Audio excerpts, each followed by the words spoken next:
शादियों का सीजन चल रहा है और जितने भी लोग अनमैरिड है उनके मन में जरूर ये जिज्ञासा होगी कि जिनकी मैरिज की एज है कि मेरी शादी कब होगी। और पेरेंट्स जरूर ये जानना चाहते होंगे कि उनकी संतान अगर मैरिज योग्य हो गई है, उस आयु तक पहुंच गई है, तो उनके संतान की शादी क्या इस साल होगी या नहीं। क्या हम ये जान सकते हैं? ये हाँ, न्यूमरोलॉजी के थ्रू हम इस चीज को जान सकते हैं। आज मैं आपके साथ शेयर करने जा रही हूँ एक सिंपल फॉर्मूला, जिसको आप अपने घर बैठे मिनिमम कैलकुलेशंस के साथ ये निकाल सकते हैं कि आपकी संतान की, और अगर आप अनमैरिड हैं तो आपका विवाह इस साल होगा या नहीं। तो उसके लिए आपको क्या करना है, हमारे चैनल को लाइक एंड सब्सक्राइब जरूर करिए और अंत तक जुड़े रहिए हमारे साथ। मैं Acharya P Anupriya, astronumerologist and vastu consultant, आपका स्वागत करती हूँ अपने चैनल ब्लेस योर सेल्फ में। तो आपको सबसे पहले क्या करना है, आपको दो चीजें मैरिज ईयर निकालने के लिए बहुत ज्यादा जरूरी है। नंबर 1 आपकी डेट ऑफ बर्थ, तो आप जल्दी से नोटपैड पे अपना डेट ऑफ बर्थ लिख लीजिए। अब दूसरा आपको कैलकुलेट करना है पर्सनल ईयर। तो ये पर्सनल ईयर क्या होता है, घबराइए नहीं, मैं आपको बताने जा रही हूँ कि आप कैसे अपना पर्सनल ईयर कैलकुलेट कर सकते हैं। तो यहाँ पे आप स्क्रीन में देखिए, मैंने एग्जाम्पल लिया हुआ है दीपिका पादुकोण का, जिनकी डेट ऑफ बर्थ है 5 जनवरी 1986। I repeat, 5 January 1986 is the date of birth of Deepika Padukone. तो उनकी शादी कब हुई थी? जैसे हमें सभी को पता है कि she got married with Ranveer and उनकी शादी हुई थी 14 नवंबर 2018। तो यहाँ पे आप उनकी बर्थ डेट भी लिख लीजिए और उनकी मैरिज डेट भी लिख लीजिए, 14 नवंबर 2018। तो यहाँ पे हमने क्या करना है, हमने उनकी बर्थ डेट को लेना है। बर्थ डेट क्या है? 5 जैन 1986। हमने इसमें से ईयर को हटा देना है। तो क्या बचा हमारे पास? Birth date and birth month. Birth date is 5, that is 5th January, means first month, that is 5 + 1। अब उसकी मैरिज कब हुई थी? 2018 में। तो हमने क्या करना है, इस 5 और 1 पे हमने 2018 को ऐड करना है। अब न्यूमरोलॉजी का एक थंब रूल होता है कि किसी भी डबल डिजिट को हम सिंगल डिजिट में कन्वर्ट करेंगे, एक्सक्लूडिंग दिस मास्टर्स नंबर।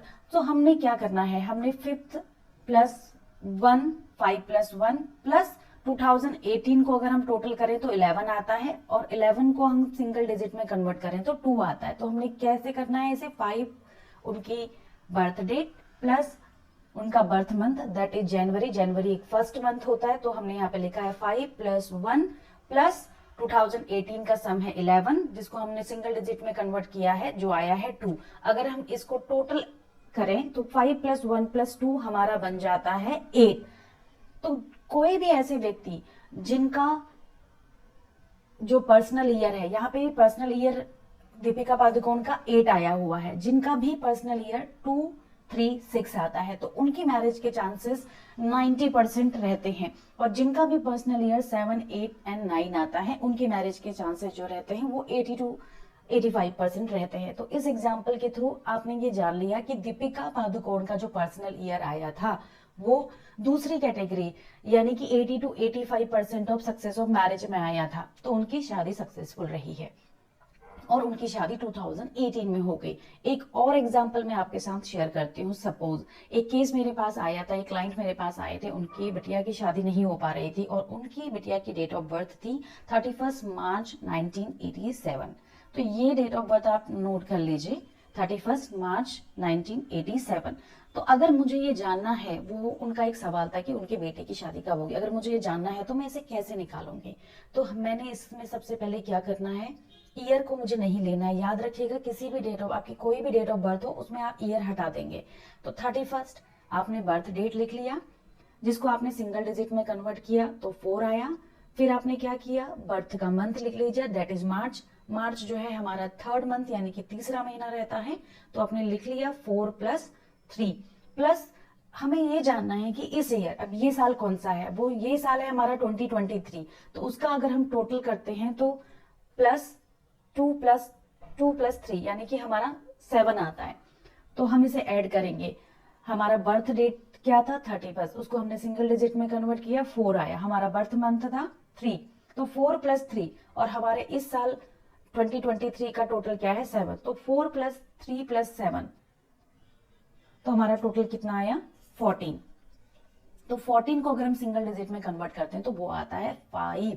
तो इसका मतलब है इनकी बिटिया की शादी इस साल पॉसिबिलिटीज बहुत ही कम हैं, और हम ये कह सकते हैं कि ना के बराबर पॉसिबिलिटीज है, क्योंकि कभी भी आपका पर्सनल ईयर 5 में आता है तो ये ऑब्स्टिकल्स देता है मैरिज में। दूसरा, ये आपको संतान से रिलेटेड भी बहुत ज्यादा ट्रबल देता है। तो I recommend personally as per my experience कि आपको बर्थ ईयर 5 में शादी जो है वो नहीं करनी चाहिए।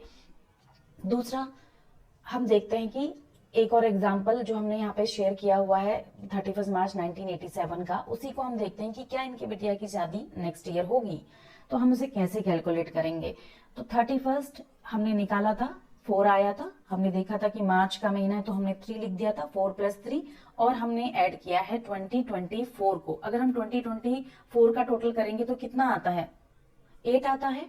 तो अगर हम उसको टोटल करेंगे तो 4 + 3 + 8, तो कितना आया 2024 में हमारा ये रिजल्ट, वो हमारा रिजल्ट आया है 4 + 3 + 8 = 15। तो 15 को हमने क्या करना है, जैसे मैंने आपको बताया था नंबरोलॉजी का एक थंब रूल है, हर नंबर को हम एक सिंगल डिजिट में कन्वर्ट करेंगे, तो वो नंबर आया है 6।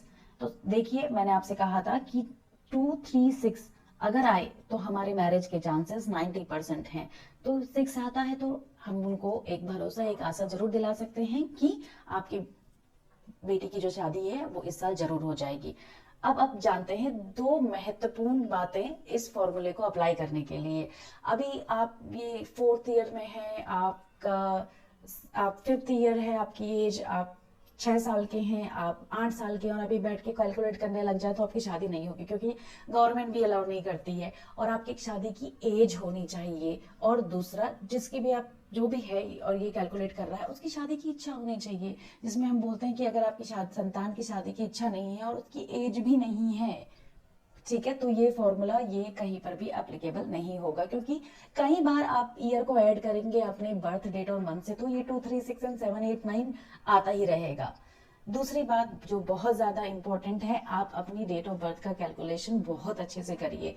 और थर्ड महत्वपूर्ण बात है, अगर आपका बच्चे का या आप अनमैरिड है और आपका बर्थ पर्सनल ईयर 236 और 7, 8, 9 आ रहा है और फिर भी आपकी शादी नहीं हो रही है, तो जुड़े रहिए हमारे चैनल के साथ। हम इसमें कुछ ऐसी बातें शेयर करेंगे, कुछ ऐसी रेमेडीज आपके साथ शेयर करेंगे कि जिससे जो डिले मैरिज के योग हैं वो आपसे पूरी तरह से हट जाइए। तो जल्दी से आप अपने घर में अपने फैमिली मेंबर्स का मैरिज डेट और उनकी डेट ऑफ बर्थ, देखो सर्टिफिकेट की डेट ऑफ बर्थ नहीं लेनी है, आपकी जो ओरिजिनल डेट ऑफ बर्थ है उनकी वो डेट ऑफ बर्थ लेके कैलकुलेशन करना स्टार्ट कर दीजिए।